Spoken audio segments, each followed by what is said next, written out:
साथ क्यों नहीं गए? सच कहूं तो मुझे डर था कि कहीं पिंग पोंग खेलते हुए गेंद आकर मेरे मुंह पे न लग जाए, इसलिए एक बहाना बनाया और नहीं गया। फराज, मुझे एक बात कहनी है। तुम तो मुझे जानते हो, अगर ना कहूं तो मेरा दम घुटने लगता है, मेरा दिल हलक में आ जाता है, जानते हो ना? बेटा, उस लड़की में ऐसा क्या दिखा तुम्हें? ऐसी कौन सी बात है, ऐसा कौन सा गुण है जो हमें नजर नहीं आया और तुम्हें नजर आ गया? खुदा के लिए बताओ तो जरा। अकल की तो राह एक ही होती है। बिल्कुल अम्मी जान, अकल का रास्ता एक हो सकता है, लेकिन दिल की राहें कभी कभी मुख्तलिफ होती हैं। हमने मोहब्बत की, फिर शादी कर ली। लेकिन बेटा, उसमें तो कशिश है ही नहीं।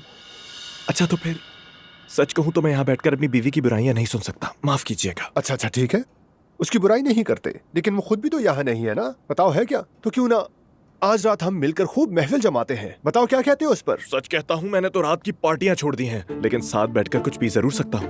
अरे जाओ, थोड़ा दिल बहला कर आ जाओ। आसिल को भी इस्तांबुल याद आता होगा। बहुत ही ज्यादा। मुझे भी वाकई इस्तांबुल की बहुत याद आती है। तो फिर चलें क्या? अरे सुन रहे हो ना तुम दोनों, वो लोग फिर शुरू हो गए। वाकई आज तो ये लोग बहुत जल्दी आ गए। अरे मैं देख लेता हूँ, मैं संभाल लूंगा बिल्कुल। अरे आसिल साहब, आप तो कह रहे हैं कि मामला संभाल लेंगे, मगर अभी तक तो कुछ नहीं किया आपने। मेरे अजीज, मुझे थोड़ा सा वक्त दो, बस 2 दिन। मेरे दोस्त ने तुम्हें पहले ही 2 दिन दे चुका हूँ। तो समझ लो काम हो गया। तो फिर तैयार हो जाओ, चलते हैं बाहर। जाओ मेरे शरारती लड़कों, चलो आ जाओ। खूब मजे करना।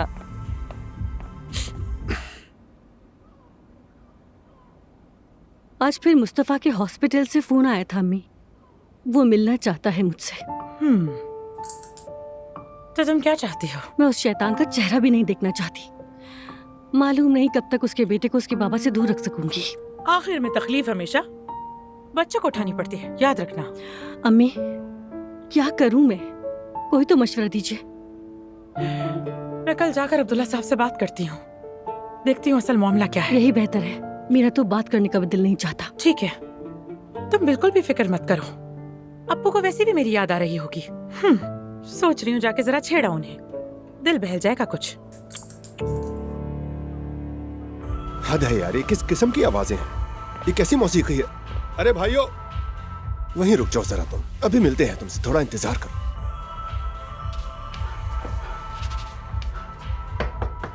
मैं आ गया भाई। आओ आबिदीन, आ जाओ। किसने रोका है तुम्हें? आ जाओ अंदर। कहाँ रखूं इसे भाई? इसे ले जाकर वहाँ बैल्कनी में रख दो। बैल्कनी में, बालकनी का पता है ना? क्या पक्का वहीं रखूं? हाँ रख दो। ठीक है। तुम्हें एक लोकगीत पसंद था ना, उसका क्या नाम था? हाँ, दूर ना रहना, आ जाओ मेरी जान। चलो फिर। ठीक है भाई, आ जाए। चलो जरा अब इन नौजवानों से भी निमट लिया जाए। हो गई तैयारी भी।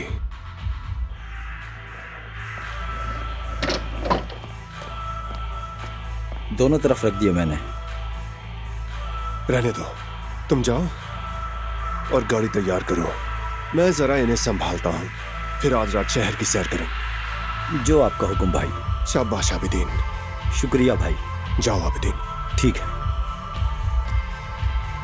तो चलो आ जाओ फिर।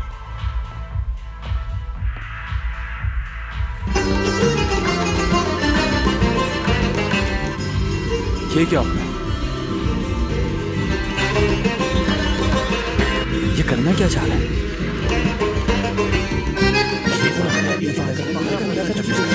चलो चलो चलो दोस्तों, अपना सामान उठाओ। अरे इसकी हरकतें तो देखो, दिमाग खराब हो गया इसका। Ay saçı vurmaya, uzakta durmaya, sənə vurgulam, qəlbimi qırma. Ay saçı vurmaya, uzakta durmaya, sənə vurgulam, qəlbimi qırma. Aramızda naz olar, şöhrət olar, saz olar, saz olar. Aramızda naz olar, ओ भाई, ये आखिर क्या कर रहे हो तुम? आवाज नहीं आ रही। आवाज कम करो। जो म्यूजिक तुम बजा रहे हो उससे हमारे कानों का पेड़ा खराब हो गया है। या तो अभी आवाज कम करो वरना मैं खुद वहां आकर तुम सबको एक एक करके वहां से बाहर फेंक दूंगा। अब फैसला तुम्हारा है, तो जरा जल्दी से कर लो। अच्छा तो तुम ये कैसे करोगे? हाँ अच्छा क्या कहा कैसे? अभी दिखाता हूँ मैं तुम्हें, अभी दिखाता हूँ। Seni güle benzetmeden bilirsen gülüm ömrü az olan.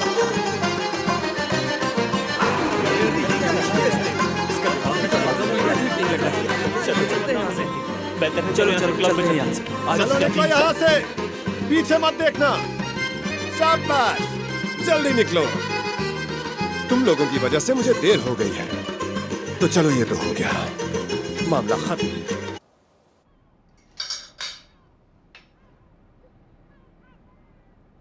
मैं बहुत डरते हुए अस्पताल गया था मगर मामला वैसा नहीं था। शुक्र है मुस्तफा अच्छी हालत में था। अरे माशाल्लाह। अल्लाह का शुक्र है। वो टूट चुका है, बहुत खौफजदा भी है। उसे याद नहीं कि क्या हुआ था। मासूम बच्चा बन गया है मुस्तफा। क्या कुछ भी याद नहीं उसे बाबा? नहीं, इलाज की वजह से। डॉक्टर क्या कहते हैं, भाई मुकम्मल सेहतयाब हो जाएंगे? ये तो मैं नहीं जानता, इंशाल्लाह जल्द हो जाएगा। अल्लाह की रहमत से मायूस नहीं होना चाहिए। वो बहुत रो रहा था, उसे एहसास ही नहीं कि क्या हुआ था। वैसे बाबा भाई घर कब तक आ जाएंगे? वो वापस नहीं आ सकता, ये इतना भी आसान नहीं है। वो पागल इस घर में कभी कदम नहीं रखेगा। अपनी जबान संभालो। आपा चुप हो जाए।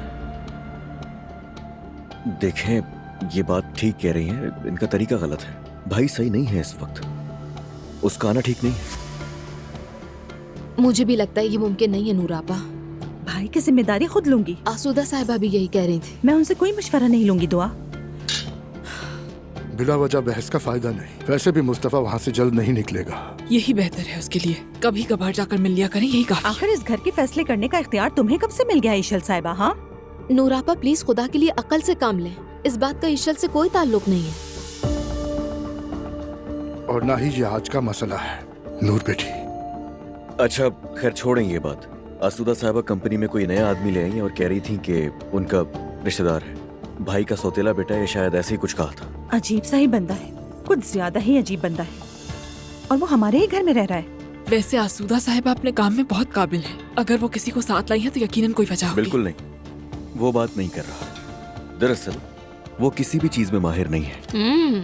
वो कैसे? वो उसे मैनेजमेंट में लेकर आई है जिसमें वो खुद भी काबिल नहीं है। तो मेरा मुकाबला तो कर ही नहीं सकती। अजलान, वो तुम्हारी हरीफ नहीं पार्टनर है। जिद में आकर कुछ ऐसा मत करना जिससे सब बिगड़ जाए, ठीक है? खैर बाबा बिल्कुल परेशान मत हो, हर चीज मेरे ही कंट्रोल में है, मैं देख लूंगा।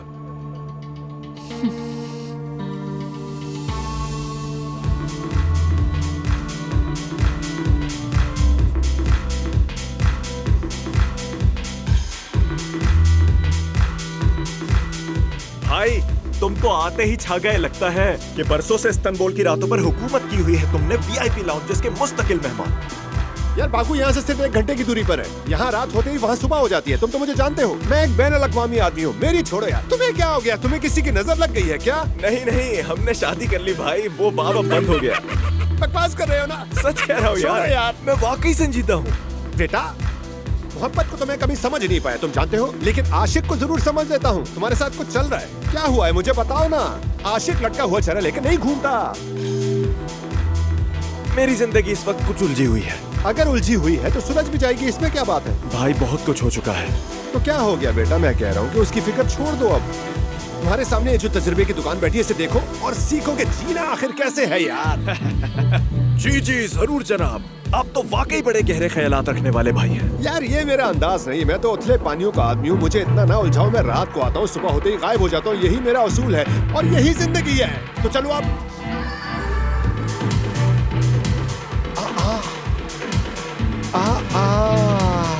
भाई नहीं भाई भाई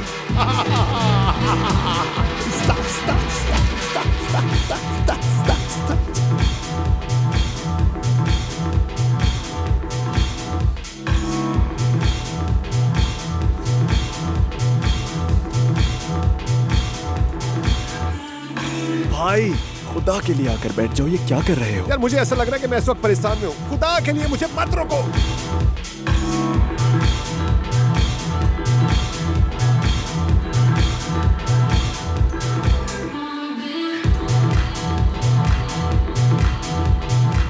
लड़कियों, ये जो तुम्हारे सामने खूबसूरत, सेक्सी और ज़हीन सा आदमी है, ये मेरा भाई है। तो हम इनके लिए क्या कहेंगे?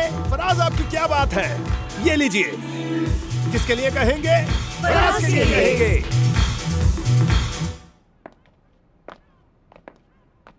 तुम सोने जा रही हो? नहीं, पहले दोनों बच्चों को देख लूं, फिर सोने जाऊंगी। अपसेट लग रही हो तुम। क्या हुआ है? क्या फिर असलान से झगड़ा हो गया? नहीं, बस थोड़ी थक गई हूँ मैं। यकीनन नूर की बातों ने तुम्हें थका दिया है। वो बहुत नेगेटिव सोचती है। ठीक कह रही हैं आप, लेकिन पहले ऐसी नहीं थी। फराज उसे कैसे बर्दाश्त करता है मुझे समझ नहीं आती। कोई और होता तो उसे छोड़ चुका होता। अरे फराज में कोई ऐसी भी बात नहीं है। अरे ऐसे तो मत कहो तुम। वो अमीर है, हाजिर जवाब है, खुश मिजाज है, उसके लिए लड़कियों की कमी नहीं। अच्छा बस करें, छोड़े ये बातें। ये सब मुस्तफा को घर लाने का इरादा रखते हैं। अगर ऐसा हुआ तो खामोश बिल्कुल मत रहना, अपना मौक़िफ़ साफ साफ बता देना तुम। ईशन आपके सामने ही तो कहा तो था मगर बाज़ औक़ात याद भी दिलाना पड़ता है। देखो, अगर मुस्तफा वापस घर आने लगे तो ये वाज़े कर देना कि तुम मेरी साइड पे हो। ठीक है, आप फिक्र मत करें, असलान भी हमारे साइड पर है, कुछ नहीं होगा, बेफिक्र हो जाए। ऐसे ही हो इंशाल्लाह। उम्मीद है आपको अच्छी नींद तुम्हें भी मेरी जान।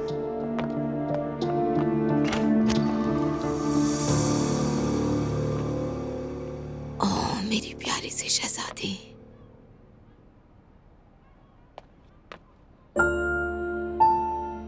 यहाँ सब खैरियत है ना हयात आपा? हाँ हाँ सब ठीक है, दुआ तुम फिक्र मत करो। माशाल्लाह हसीन बच्चे। माशाल्लाह दोनों साथ ही साथ बड़े हो रहे हैं। क्या कर रही है मेरी प्यारी बेटी? जरा मैं भी तो देखूं। सो रही है। बाबा की जान कितनी प्यारी लग रही है। वैसे हयात आपा, अल्लाह खुश रखे आपको। अगर आप ना होती तो इसे माँ का प्यार कभी भी नहीं मिलता। तुम क्या कहना चाह रहे हो? अरे बस करो, रिलैक्स हो जाओ।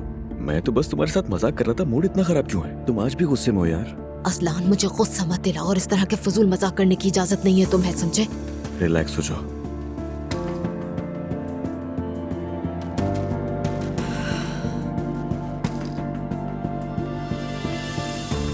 कहाँ?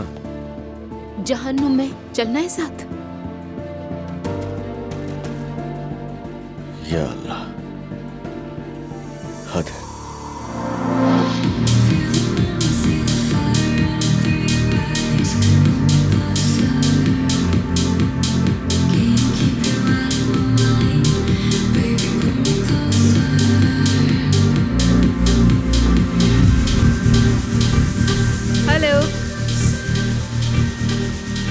हेलो, क्या मैं यहाँ बैठ सकती हूँ? जी तशरीफ रखिए।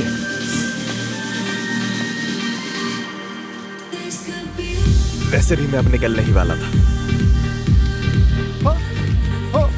कहाँ जा रहे हो? भाई इजाजत दीजिएगा। तुम वाकई सीरियस हो? घर पर मेरी बीवी मेरा इंतजार कर रही है। बेटा, मैं जिंदगी के कई नशे को फराज देख चुका हूँ, मुझे चक्कर देने की कोशिश मत करो। ये इंतजार नहीं, खौफ है। चले मैं चलता हूँ अब। माफ कीजिएगा।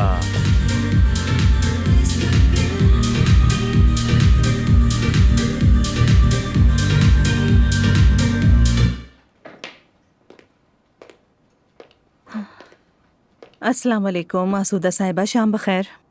वालेकुम अस्सलाम नूरजान, खुश आमदीद। घर में सब खैरियत है?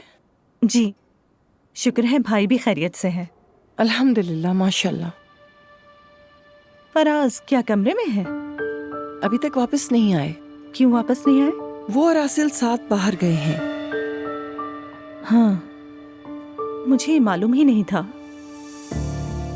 सुनो नूर, तुम्हें उनाल खानदान के अलावा बाहर की दुनिया की कोई खबर ही नहीं रहती। जरा अपनी आंखें खोलो, तुम्हारा ही फायदा है। सिर्फ तुम्हें मशवरा दे रही हूँ। गुड नाइट आसूदा साहिबा।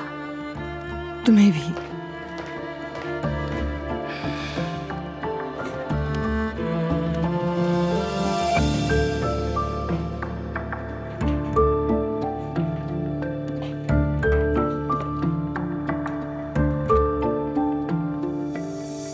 हाँ तो क्या हुआ था उस रात को? सब कुछ बिखर गया था। हर तरफ खून ही खून था, लेकिन ऐसा महसूस हो रहा था जैसे सिर्फ हमारा खून नहीं बह रहा था। हमारा माजी, हमारी खामोशियां, सब कुछ उसी रात बह गया था। हम एक दूसरे को सहारा देने के बजाय भागने लगे। हम खामोश हुए। फिर मैं वापस घर आ गई। उसके बाद कुछ भी बिल्कुल पहले जैसा नहीं रहा। आपके और आपके शौहर के ताल्लुकात भी? मुझे कुछ महसूस नहीं होता था जो पहले महसूस करती थी। पता नहीं, जैसे हमारे दरमियान कोई आ गया हो या मैं उससे खुद दूर हो गई। यानी कि वो मुझे अजनबी सा लगता था, यहाँ तक कि उसका लम्स भी मुझे बहुत अजीब सा लगने लगा था।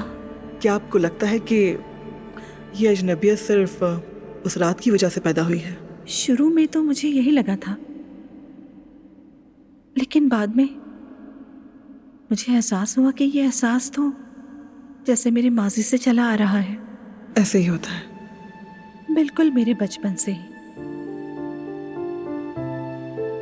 बाबा ने कभी भी हमारे सामने अम्मी को गले नहीं लगाया, कभी उनका हाथ नहीं थामा, न कभी गले लगाया, न कभी छूना, मोहब्बत करना, मोहब्बत पाना, किसी की ख्वाहिश करना। हमारे घर में ये सब चीजें शर्म की महसूस की जाती थी। अब मैं क्या करूं? मैं इसी माहौल में पली बड़ी हूं। मैंने यही सीखा है, मोहब्बत करूं भी तो इज़हार न करूं। दिल में ख्वाहिश भी हो तो मैं ज़बान पर ना लाऊं, क्योंकि मेरे अंदर एक आवाज मुझे हमेशा शर्मिंदगी महसूस करवाती है। मुझसे कहती है तुम एक औरत हो, चुप रहो। मैं हमेशा इसी सोच के साथ बड़ी हुई हूँ। जो अजनबियत आप महसूस कर रही हैं वो दरअसल उन तकलीफदेह रातों का नतीजा है जिनका सामना आप बचपन से कर रही हैं। लेकिन अब आपको शऊर आ गया है और आप सब कुछ पहचान चुकी हैं। और क्या आप जानती हैं कि शऊर ही शिफा की तरफ पहला कदम होता है? इंशाल्लाह डॉक्टर साहिबा, मैं अपने शौहर से बहुत मोहब्बत करती हूँ। जानती है मुझे सबसे ज्यादा किस बात का डर है? कहीं मैं अपनी अम्मी जैसी ना बन जाऊं। मगर लगता है मैं बिल्कुल उनकी जैसी ही बन गई हूँ। खुद को इस बात पर कसूरवार मत ठहराएं। चले मानते हैं कि आपने अपनी अम्मी की आदत अपनाई है, लेकिन अब ये जरूरी नहीं कि आप ये बोझ हमेशा अपने साथ उठाए रखें। मैं दिल से यही चाहती हूँ। मैं वाकई एक इंसान की तरह जीना चाहती हूँ। मैं एक औरत की तरह जीना चाहती हूँ और सच में यही चाहती हूँ। लेकिन मेरे अंदर की वो आवाज कभी खामोश नहीं होती। जिस समझ नहीं आता मैं क्या करूं।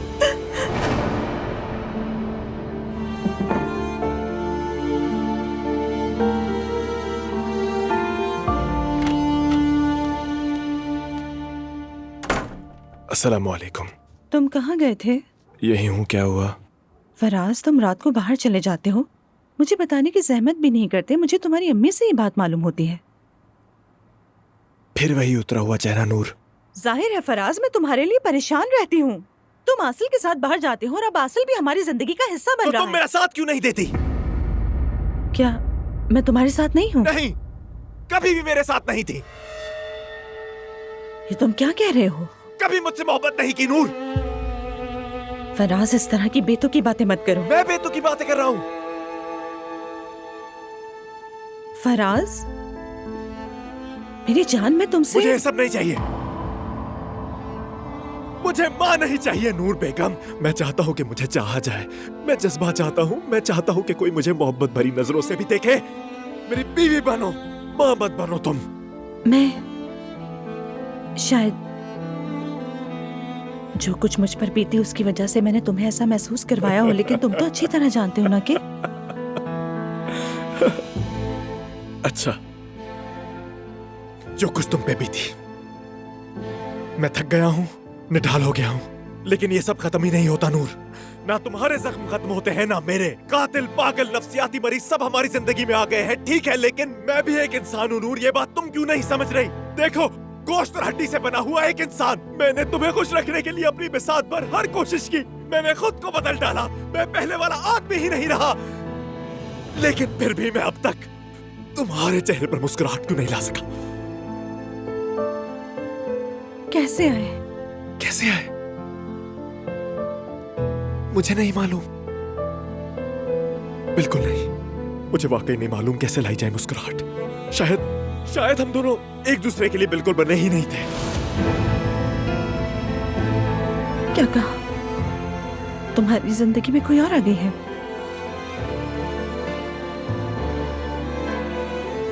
बस तुमने मुझे झेलने पर जो कुछ मजबूर किया भूल जाओ और आकर सारा इल्जाम मुझ पर डाल दो।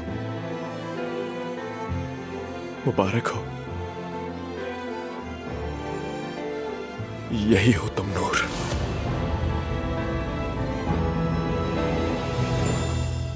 बिल्कुल ऐसे ही हो।